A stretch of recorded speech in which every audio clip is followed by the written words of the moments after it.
All right, this is going to be a different video than what I normally do for you, and it's because some of you have asked questions about how I learned how to do things, and I never thought about doing this video until my son just fixed something. He had moved out into his own apartment a few years ago, and up until that point, he was not type of guy that would fix anything. He wasn't using tools. He was on his computer, on his devices. I was fixing everything in the house. And it wasn't until he moved out on his own as an adult that he realized that he needed to figure out how to do things. And that's where a lot of you are at, especially those of you who are first-time home buyers, who are always been renting and don't know where to go because you never did any of these things when you were younger, living at home with your parents or wherever it was you were living. So he called me. He was he's done a few things now, and I had gotten him some basic tools as a renter, and I did a video on that too. But he called me because he was installing a new light fixture in the place that he was renting in the ceiling, and it's not his job to do that, but he wanted something that looked different. And I walked him through just briefly on the phone what to do, and he took care of it and did a great job and installed it, and I was proud of him and he was proud of himself. And so I wanted to just share with you, what my journey was in learning how to do these things to kind of motivate you to understand that you don't need to go to a special trade school or anything like that. You could learn these things over time, and you can take care of these things yourself, repairs, projects, and then eventually you can save yourself a lot of money and feel a sense of accomplishment. So I grew up in northern New Jersey, and my father, I had my parents and my two younger sisters. My father was not handy whatsoever. He would mow the lawn. He had an electric lawnmower, and every year he'd run the cord over with the lawnmower. And he'd throw it away and buy a new one because he didn't know how to fix the cord. So when I was young, though, we had one of my uncles was living next door. My uncle was good with his hands. He was handy, and I remember him teaching me things when I was young. One of the first things he taught me this is very basic, and most of you already know this, is when you're putting a screw in to back it up first, and then it'll catch, and then screw it, like starting from zero. I was starting to learn things from my Uncle George. If I find a picture of him, I'll put it up here. And he taught me just kind of general repair, and he was good at that. And so I picked up a lot of things from him. And then my other uncle, this is my father's brother, Terry, Uncle Terry. He lived in Long Island. He was I don't know if he was an actual electrical engineer, but he worked for Grumman. And this is the incredible story about my Uncle Terry. He was one of the Grumman techs that helped to fix the electrical problem to get Apollo 13 back down to Earth. And he's got signatures of the astronauts on a picture of Apollo 13 with his name on it and all this stuff. It's kind of neat. Both he and my father have been gone for a long time now, but I learned a lot of electrical from him. He got me my first multimeter. He taught me about polarity and all those cool things. And I remember one time my escort radar detector wasn't working, and he brought it to Grumman, and they opened it up on the bench, and they fixed my radar detector while they're in between their lunch breaks working on space shuttle stuff. So I learned a lot from him as well. I did not learn a lot of automotive, as I purchased my first used car when I was 17. I could have done a better job maintaining it. I wasn't changing the oil because I didn't know. My father never told me. But I eventually got better at doing that.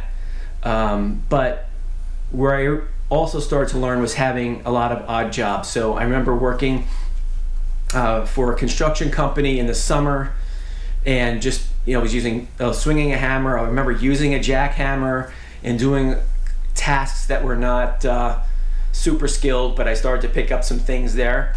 I also remember working at a ski shop, repairing skis and installing bindings, and I really got some technical knowledge there, learning how to use a razor blade.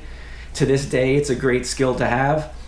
And then eventually I met my future wife, and her father was an interior contractor, commercial, and I would work with him on Saturdays and days off doing drywall installation and those kinds of things. So I was learning how to drywall, spackle. So all these little things start to pick up. Plus, you could learn some of these things on your own, but as you get into deeper projects and things that are more involved, you're going to hopefully have a mind for an engineering mind, a problem-solving mind. That will help go a long way, especially if, let's say, you're hanging shelves and you'll instantly know, no, this will not hold it. I cannot go forward with this, with hanging the shelf this way, because I already know that this isn't going to hold. Those are things that you'll learn yourself over time, okay? So I was working in finance and sales for 30-something years, 35 years plus, and doing all of the projects myself, especially moving into my first house. I didn't have much money. I was just paying the mortgage, and we were, didn't have a lot of money to hire people. So I remember building the deck myself. I built my deck myself, installed the deck, got a permit, did that. And that deck is still standing. I'm going to try to get a photo of it from a prior home sale. I haven't lived in that house since the late 90s, but I think there's pictures online where I can get a picture of the deck. They may have made some changes, but I also, in the winter, it was like a week before Christmas, and this was in the mountains of New Jersey. It's always snowing up there. So we were going to install sliding glass doors because there was only just a little window in the dining room, and we had a little door, but we wanted sliders. And I remember 1 week before Christmas, the snow was flying, and now I'm going to install these sliding doors myself, and I got to cut a hole in the side of the house, right where the deck is, right in the floor, a big hole in the side of the house. And it's a chance taker for me, right? Because I hadn't done anything like that before. So I measure 100 times like I like to do, and then go in and do it, and cut the hole, dropped the side of the house down on the deck. The snow was flying into the house. Mrs. Flannel guy, or I'll call her Flannel Bra, Mrs. Flannel Bra is freaking out, like, oh my God, we're gonna have a Christmas in here, and there's a wall missing. And I immediately got the sliders in. It was in 20 minutes, sealed, ready to go. And that was a huge step for me. I also replaced the roof by myself with a hammer and nails, carrying the bundles up there, bloody knuckles from resting the nail like this on the roof, and another learning process there, right? So eventually I start to help other people do their projects, and I'm getting involved in more projects than I need to do at my house, and I'm learning on the job too. I'm learning how to do these things. My brother-in-law moved into a house. It was, the situation reminded me of the money pit, and they gave me a frantic call that the stairs to the basement, I guess the stringer came off and all the steps fell out, and they had now no steps to go down to the basement. So I went over there with some tools that I thought I would need, and lag bolts and whatnot, and I fixed it, and it's still, we're talking about 1993, 4, something like that, and those stairs are still holding the repair that I did. So I also finished my basement in the house that I'm standing in now. Over time, while I'm working, just chipped away at it. But eventually, over time, I started to oversee large construction projects and big commercial projects that I've been involved with, and learned a lot there too, and dealing with the commercial side, managing subcontractors, and it's always learning. Every day you learn something. So it does not matter whether you know how to do something right now. You'll learn it. You have YouTube now. I didn't have YouTube, right? That's a great way to learn too. You just take a chance, right? What's the worst that's going to happen? You be a little bit more careful with things like electrical, of course, because you could kill yourself or start a fire. But all of these other things, you can do it. It's just, the worst that happens is what? You break something. Okay, it's only a little money. You put a hole in the wall, well, you spackle and paint it. It's not that big of a deal.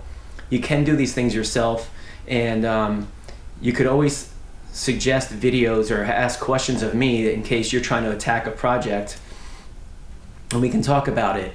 But I want you to know that everyone that knows how to do these things didn't wake up or wasn't born knowing how to do these things. It's a process. It's a learning over time. It's a accumulation of tools and making sure you're using the right tools to do things, and just think about it, plan it out, and then just do it. And hopefully you've learned something from this video and it has inspired you to take on your own projects.